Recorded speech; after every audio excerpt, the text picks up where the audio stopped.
Chief Wahl, thank you so much for joining us today. First, let's talk about the shooting at the Islamic Center. Where does that investigation stand now? Well, I can tell you we are still actively investigating that case. We're working very closely with the FBI. They've been with us since the moment that incident occurred, and I can assure you that no stone has been left unturned. What's happening at this point, unfortunately, takes time. It's not a rapid turnaround. It's not like you see in the movies. Mm-hmm. You want to make sure that you're doing this methodically and you're going about every step in the right way. And so unfortunately this stuff takes time, but I can tell you we are actively still working this case. I know that there has been some scrutiny just regarding police staffing levels. I know the department has been dealing with this and also released a timeline of the response from that day. What would you want to say though to critics who say more could have been done or things should have been done differently? I think first of all, anytime you see an event like this throughout the country, that's almost always the argument that's made. But let me just tell you this. I have been out since day one saying that our staffing levels are too low and our response times are too high.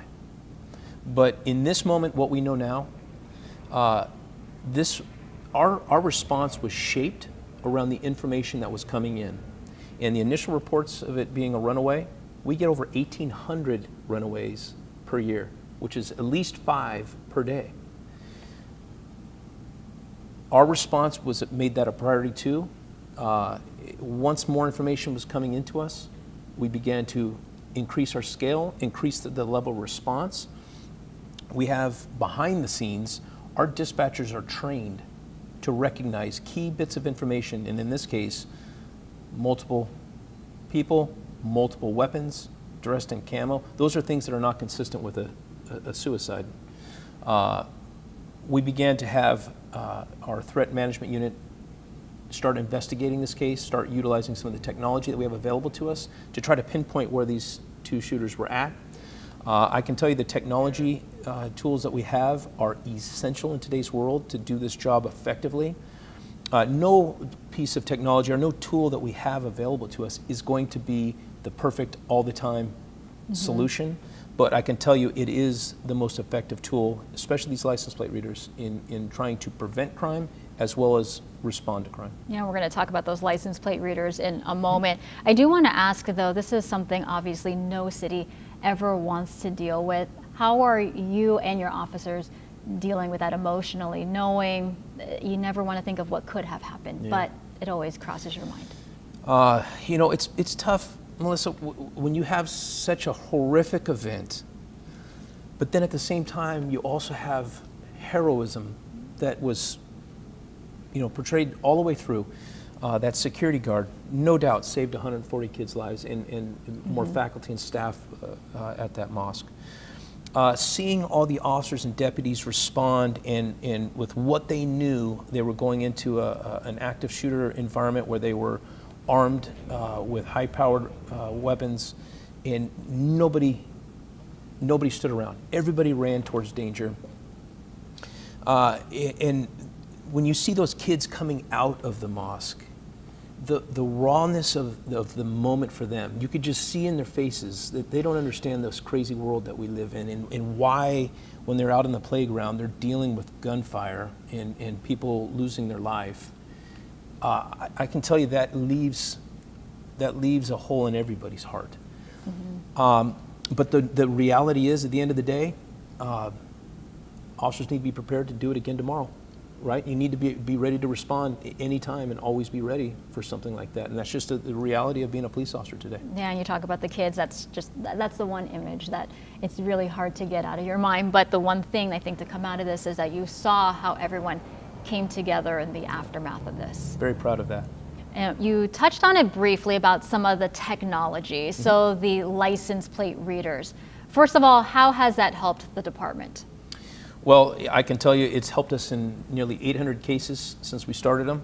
We've made 600 arrests, almost 600 arrests specifically because of those license plate readers. 460 of them were for auto theft. And we've seen year-over-year reductions of 20% each year in our auto thefts because of it. It is an incredible investigative tool. I can tell you it is a game changer for public safety. There's a lot of talk and rhetoric out there about privacy rights. And that's why it is important that we have safeguards in place to make sure that that technology is being used in an appropriate way. We have auditing that is above and beyond what the requirements are. And we're transparent about that auditing so that people can be rest assured that we're using it to fight crime. And when we are able to put people in places at a specific time, it helps us respond in the moment as well as after a crime has been committed, so that we're catching somebody after the first crime and not after they've committed dozens of crimes, which is what spikes your crime rate. And I know the privacy, of course, you mentioned that is a big concern, but the response to folks who say one mistake with these when it comes to privacy is one mistake too many. Well, I would say, why don't you ask the victims of crime what they think about that? And when you are able to hold somebody accountable for committing a murder, we used it and we were successfully able to use it in a third of our homicides last year.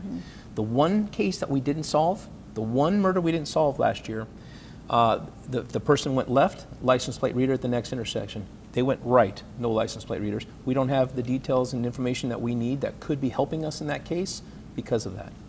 There is a proposal to take that budget away. I know right now it's a very tough budget year. Obviously, the city is in a $118 million deficit. If that were to happen, how would that affect your department? Well, I think it'd be devastating for us. Our staffing levels, we're 1,000 cops short of what we need. Utilizing technology helps us in that budget, a tough budget time, as well as our tough staffing levels, to be more efficient and more effective. Again, it helps us be precise with our policing. We focus on the vehicle that's involved in a crime. If somebody robs a bank and comes out and they're in a white four-door sedan, we can focus on the white four-door sedan and not every white four-door sedan that is out there. So it allows us to be precise. It helps us to apprehend people much more rapidly than without it. And it can also be a tool that helps us prevent crime. License plate readers work where license plate readers are at. Keep that in mind. If there's no license plate reader that they're driving through, then it's not going to be a useful tool. How confident are you, or are you confident that the budget will remain intact for that particular tool? I'm not confident. This is $118 million deficit. There's a lot of strange things going on right now in terms of the budget and having our elected officials that are up for re-election. So I'm deeply concerned that this will be something that they take away and it will be detrimental to public safety. We're using it to fight crime. Let's keep San Diego the safest large city in the country. As police chief, I'm telling you, we need that tool.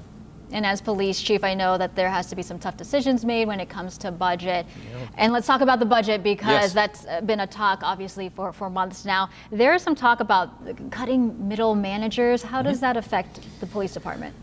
Well, I can tell you, over the last two budget cycles, we've been able to effectively cut 18 million total, 11 million the first year, 7 million last year, while still delivering the same level of services. This year we have to cut another 7 million. We have been very careful on how we've crafted those cuts so that we can continue delivering the same services we provide this year, but for $7 million less next year. The way we did that is we focused on middle management positions, lieutenants and sergeants. What that allows us to do is keep training, police training. We're not cutting there at all. It allows us to keep our academy classes up and running. We have to continue to bring people in so we can grow this organization. And it allows us to protect what overtime money and budget we do have. It allows us to protect that because that keeps cops in the field, which is our number one priority, keeping cops in the field. Managers don't help response times. Managers don't help with our low staffing levels. In fact, we have to pull from the field to fill those positions. So by cutting those positions, we can accomplish all of those things and deliver the same level of services that we're delivering this year, but for $7 million less next year. The idea also has been floated around about the 2 officer units. Can you explain that and how that could affect the department? Yeah, a recommendation's been made that we cut our fuel expense by $750,000. That's a lot.